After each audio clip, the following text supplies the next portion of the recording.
Where did I put that? I know it's in here somewhere. Ah, there we go. Let's get back to it.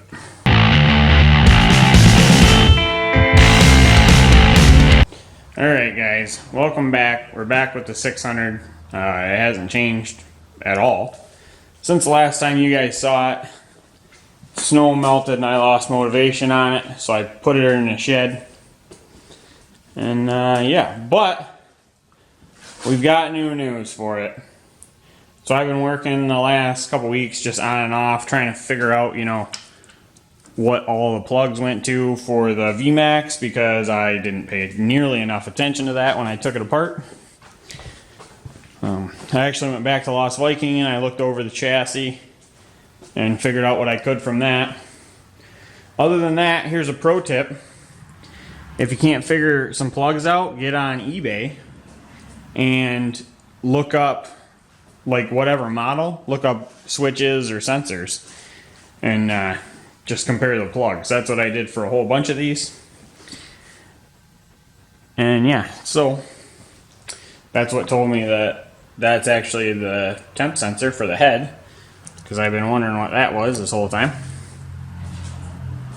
But so yeah, for the last couple weeks I've been working away at this, trying to get something done to it. I got my little temporary fuel can there hooked up into the pump, and yeah, so I got as many things marked and jumped as I need. I think ground's grounded. Got that South Simcoe pull handle put on it that I bought last year and never got to. New plugs. So I've been fighting for a while now. I haven't had any spark.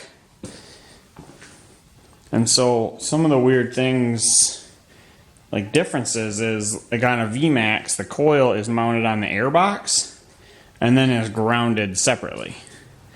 So it took me a long time. I actually had to dig through all my phaser parts to find that coil. And then I didn't know where it went because there's no mount like on the phaser. So, you know, Google searching and eBay searching and everything, I think I've got everything figured out. We have kind of like a mess of wires. It's kind of like some Boosted Boys MR2 kind of stuff going on right now, but we'll get there.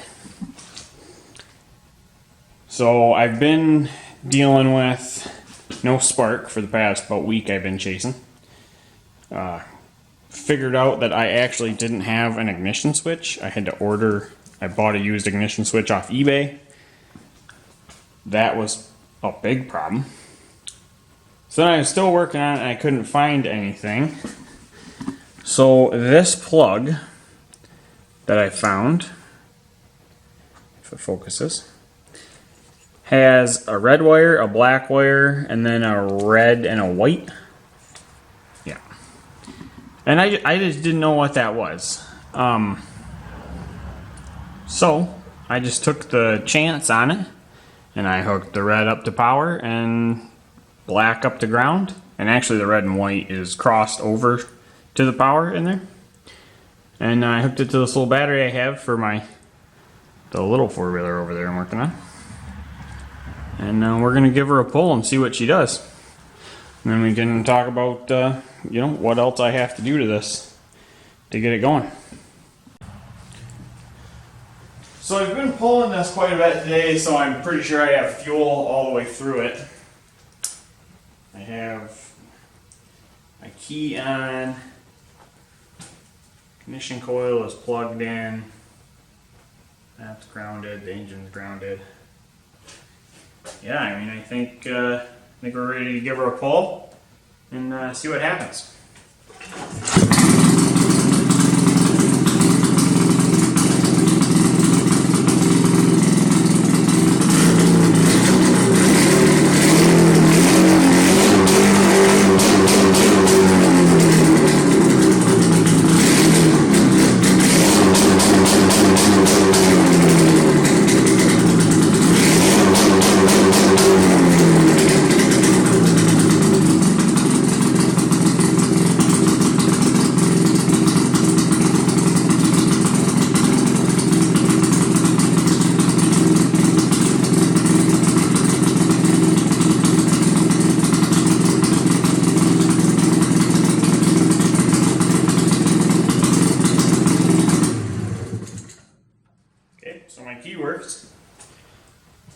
It doesn't seem to want to rev very high, and I think that is, there's a safety system on this.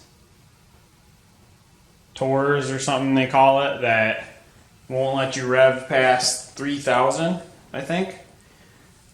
So the clutch can't engage. And obviously, so I have a broken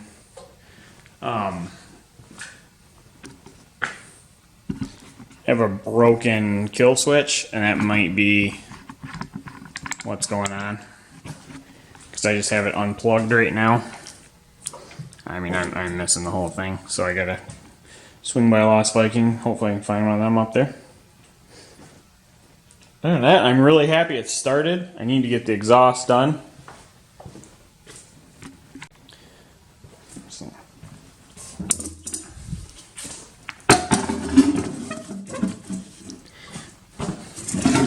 I need to get that fit up. I might need to cut it and change some of the angles, just so I can get away from my hoses a little bit.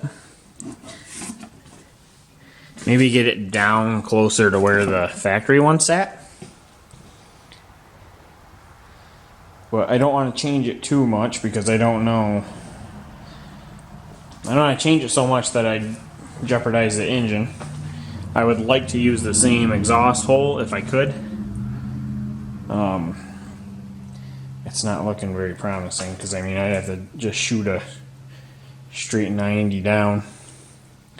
I planned on making a can for it, so we might have to cut it. I know that's where my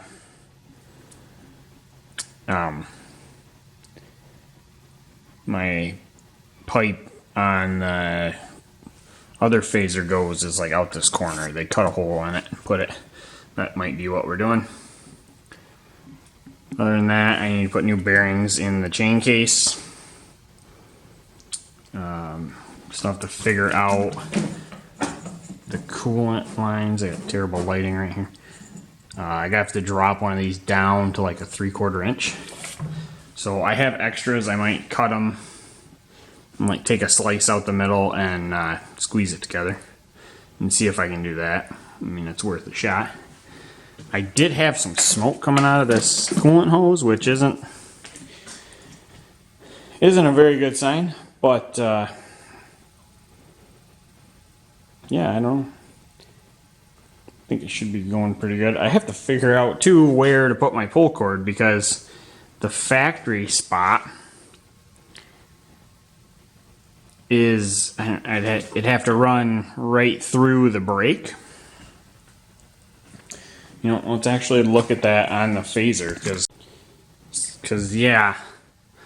So on the phaser, I can't even see that very well, but it has a little like guide that it runs on. It actually comes from almost the same spot. So maybe I just need to find that guide, and it'll be fine. Also got that South Synco. You know, I had to make the sleds match pretty good, so yeah. So I might be able to still do that. I should get this sled out, get her running, get her cleaned up. So yeah, the 600 is alive. It's coming along. Don't expect another video until maybe December, late November. We're in super busy season for work for me. Yes, I got a couple free hours, so I decided to shoot this to update you guys. Been getting a couple comments, and actually a few new subscribers in the last couple months, so welcome. But yeah, so it's we're in the home stretch. Should definitely be able to ride it this winter. And get some springs for the exhaust, and you know, rework it so it fits in there. Get the cooling system figured out. And then obviously that throttle. Figure out why it won't rev any farther. More or less just disable it. Maybe hopefully if I put a new kill switch in it, that takes care of that. But I'll have to read up on that.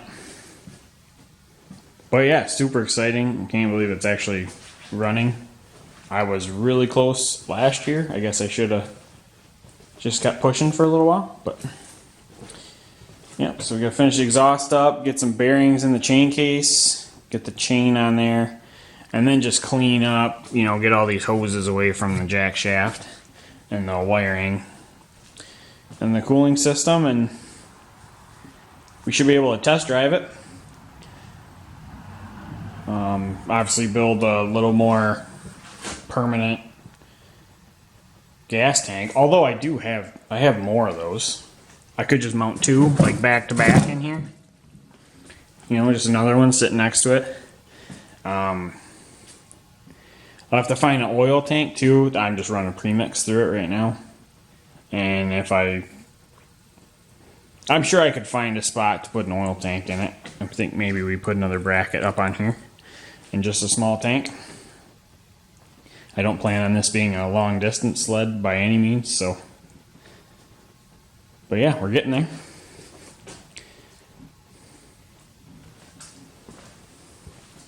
I can't wait to rip this thing.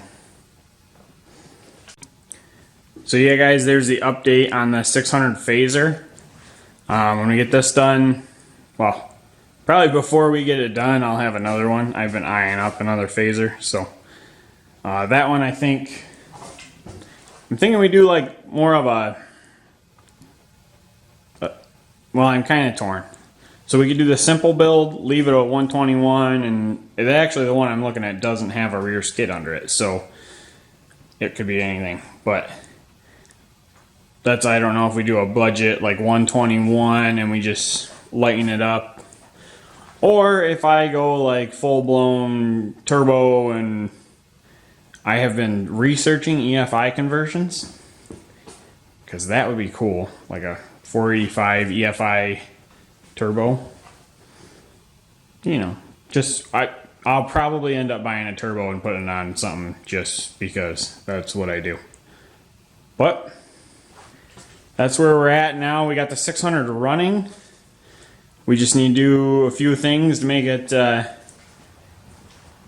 runnable for a long time, so we can test drive it and make sure my track isn't hitting. If it is hitting up in the tunnel, I might just slice like a 1/4 inch off top, because it's just a pain to rework all that, and that's more than enough track for what I'm going to do with it. But she's running. Anyways, thanks for watching. Stay tuned. Hit that subscribe button if you want to see where we go with this. Maybe leave a like if you like that I actually found my camera and I started making video again. So, thanks for watching, guys. We'll catch you next time.